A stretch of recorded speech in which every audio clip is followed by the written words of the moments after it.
if 1 plus x is to n equals to c naught plus c1x plus c2x squared dot dot dot cn x is to n, then prove that double summation I equals to 0 to j and j is less than j and less than equals to n ci cj whole square. Now focus ये double summation का ये problem है और काफी interesting problem है। और इससे समझना मैंने आपको बताया है कि अगर मैं जे को आई को अगर मैं आई वाले एंड से मैं एक्सपेंड करता हूं, आई से भी एक्सपेंड कर सकते हैं, जे से भी एक्सपेंड कर सकते हैं। अगर मैं आई की वैल्यू जीरो फिक्स करता हूं तो जे की वैल्यूज 1 से लेके एन तक जाएंगी। नाउ फोकस करिए कि अगर मैं, इसका मतलब क्या है कि अगर मैं इसको मैं एक्सपेंड करके ही बताता हूं आपको, या फिर लाइक अगर आप चाहें तो इसे sum taking two at a time में भी चेंज कर सकते हैं, उसका भी यूज कर सकते हैं, देखा जाएगा कैसे करेंगे।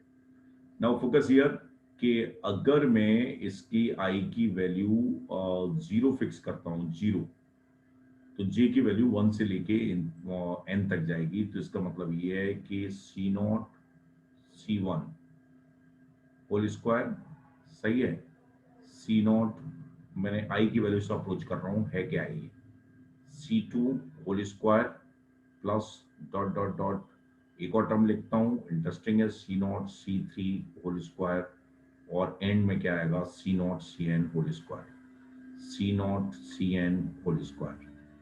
ध्यान से देखिए, अगर मैं आई की साइड से इसे एक्सपेंड कर रहा हूं तो मैं आई को अगर जीरो फिक्स करता हूं तो मेरे पास जे की वैल्यू 1 से लेके एन तक जाएगी। सिमिलरली अगर आई की वैल्यू मैं 1 फिक्स करता हूं तो जे की वैल्यू 2 से लेके एन तक जाएगी, C one C two whole square, C one C three whole square dot dot dot dot C one C n whole square, C one C n whole square. बात समझ आई, टर्म्स कम होते जाएंगे। Now focus here, अगर मैं आई की value 2 fix करता हूं तो C two C three whole square, C two C three whole square से लेके dot dot dot dot dot C two C n और C two C n whole square, ऐसा कुछ रहेगा। बात समझ आ गई। इनफैक्ट एंड में क्या आएगा, C n minus one plus C n whole square, ऐसा कुछ रहेगा। बात समझ आ गई। तो नाउ फोकस करिए, नंबर ऑफ टर्म्स कितने हैं इसमें। अगर मैं जैसे C two times C nought C one आएगा, two times C nought C two आएगा, तो सी नॉट के साथ टू टाइम्स वाला आ जाएगा, सी वन के साथ टू टाइम्स वाला आ जाएगा। तो मेरे पास टू टाइम्स वाला टर्म मैं जानता ही हूं, टू टाइम्स ये जरूर आएगा, टू टाइम्स सिग्मा, इसे मुझे लिखना आता है sum taking two at a time. और वो मैंने पहले भी आपको बताया, एक अलग प्रॉब्लम में बहुत डिटेल में हमने इसे डिस्कस किया था। Less than equals to n और सी आई सी जे, ये क्या होता है, sum taking two at a time, ये जरूर आएगा, यहां से आ जाएगा, फर्स्ट टर्म से, सेकंड से, थर्ड से, फोर्थ से, ये आ जाएगा। बात समझ आ गई। अनदर थिंग जो इंपॉर्टेंट है, यहां से देखिए ये टर्म्स कितने हैं, 1 से लेके एन तक है। तो सी नॉट स्क्वायर कहीं नहीं आ रहा, सी नॉट यहीं से आया, तो मेरे पास क्या आया, n times C nought square आ गया। बात समझ आई भाई, सब हो गए। अब सी वन आया, ध्यान से देखना, सी वन स्क्वायर यहां से, सी वन स्क्वायर कितनी बार आएगा, यहाँ पे इसमें जो नंबर ऑफ टर्म्स हैं वो कितने हैं, इसमें नंबर ऑफ टर्म्स कितने हैं, एन माइनस वन है। लेकिन जैसे एन माइनस वन बार सी वन स्क्वायर यहां से आ जाएगा और एक सी वन स्क्वायर यहां से आ जाएगा, तो मेरे पास सी वन स्क्वायर भी कितना आ गया, एन बार आ गया। बात समझ आएगा। सी टू स्क्वायर की बात करता हूं, सी टू स्क्वायर इस वाले में टर्म्स, नंबर ऑफ टर्म्स कितने होंगे, एन माइनस टू होंगे, सही है। N minus two C two square यहां से आएगा, एक सी टू स्क्वायर यहां से आएगा, एन माइनस वन हो गया, एक सी टू स्क्वायर यहां से आएगा, तो इसका मतलब क्या हो गया, ये कितनी बार आ गया, ये भी एन बार ही आ गया। बात समझ आ गई, C two square similarly same approach से ये सभी एन बार आ जाएंगे, सी एन होल स्क्वायर। ये मैंने इसका एक्सपेंशन नोन फॉर्म में ऐसे लिख दिया। बात समझ आई ना।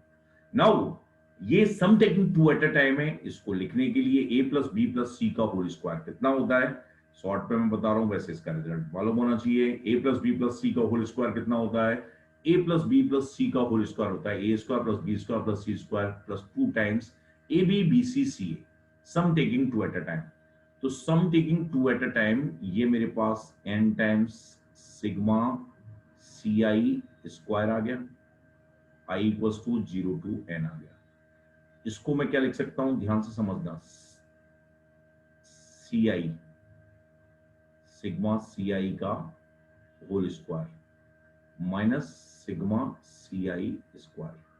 क्यों, ये कितना आएगा, C one square plus C two square plus C three square C nought square plus C one i equals to 1 to n, ये आ जाएगा। तो इसकी वैल्यू मुझे मालूम है, ये कितना होता है, 2nCn होता है, 2nCn होता है, सही है। और ये कितना होता है, ये मेरे पास आता है 2 की पावर n, तो 2 की पावर 4n आ गया। और ये कितना आता है, -2nCn होता है, सही है। तो फाइनली जो आंसर आया मेरे पास वो कितना आया, n-1 2nCn एंड प्लस 2 की पावर 4n। पता नहीं क्या दिया है, 2 की पावर 2n दिया है भाई। 2 की पावर ये n होता है, 2 की पावर n होता है, तो 2 की पावर 2n ही होगा ना, ये 2 की पावर 2n ही होगा। ओके, तो काफी इंटरेस्टिंग है ये, अच्छे से देखिए, जो काम की बात है। इससे आगे का जो पार्ट है काफी आसान है, लेकिन ये एक्सप्रेशन इसके बराबर आ रहा है, ये इसके बराबर आ रहा है, ये समझना एक खास बात है। इसकी वैल्यू निकालना मैंने अलग से आपको बताया, ये एक अपने आप में एक प्रॉब्लम है, उसे आप देख सकते हैं। एंड यहाँ ये इसके बराबर आ रहा है, ये मैंने यहाँ पे इसको जो पैटर्न है इसको एक्सपेंड करना आपको बताया है कि आई को 0 लिखेंगे तो जे की वैल्यू 1 से n तक जाएगी, ये वन ऑफ द वे हो सकता है। तो यहां से ये पूरी तरह से समझ में आ गया है, बहुत अच्छा प्रॉब्लम है। और डबल समेशन से लोग बहुत डरते हैं, डबल समेशन कैसे एक्सपेंड करना है, लिमिट्स किसका अकॉर्डिंगली कैसे दी है, उस पर हमें फोकस करना है और उसके अकॉर्डिंगली उसे अप्रोच करना है। और मुझे लगता है कोई दिक्कत है नहीं, समझ आ गया। ओके, ठीक है।